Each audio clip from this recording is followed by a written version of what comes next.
Social media is a fascinating new human phenomenon, and when we look at it deeply from a brain point of view, when we start with the foundation that the brain is actually the social organ of the body, we can understand why social media and brain functions would go hand in hand. That is, the reason social media took off in this last 10 years is because the brain is social and people really want to connect with each other. And then, once social media was designed and keeps on creating itself, then the social media, in fact, is going to be shaping the brain so that the brain is responsive to culture.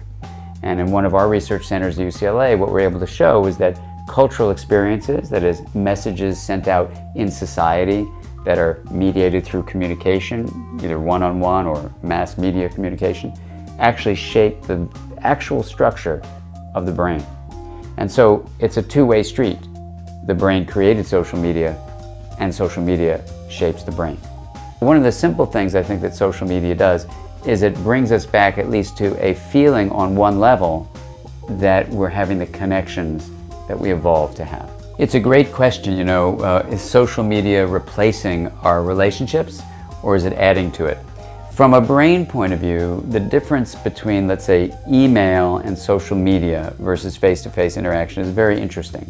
So studies, for example, that have shown what it's like when you actually are with someone face-to-face, where you have eye contact, you're sharing facial expressions, there's a tone of voice you can hear, the posture of the person, the gestures, the timing of what they do, the intensity of what they respond with.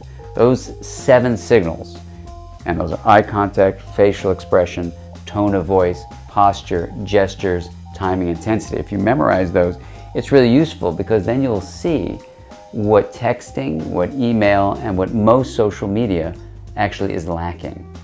Now, when you look at what area of the brain both sends out those nonverbal signals and receives them and makes sense of them, it's the right hemisphere of the brain.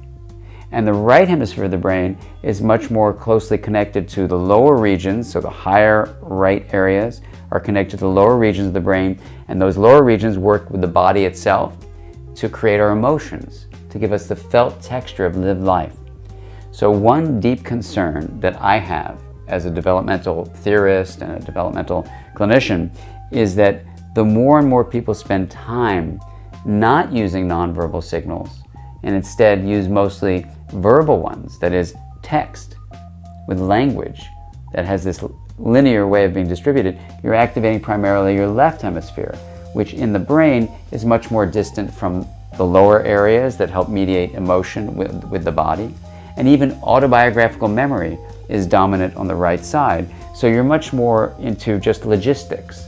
Even thinking about how people are going to care about you or like you is a left brain thing, which is fascinating. It's called social display rules. So from a hemisphere point of view, what I'm deeply concerned about is if social media, email, texting are not actually getting people more face-to-face time with each other or getting them in touch with even what's going on inside of them, then the new generation will be much more used to a very surface level of experiencing the world. So there's nothing inherently wrong with social media, but if it is replacing time for face-to-face, then that could be a big problem.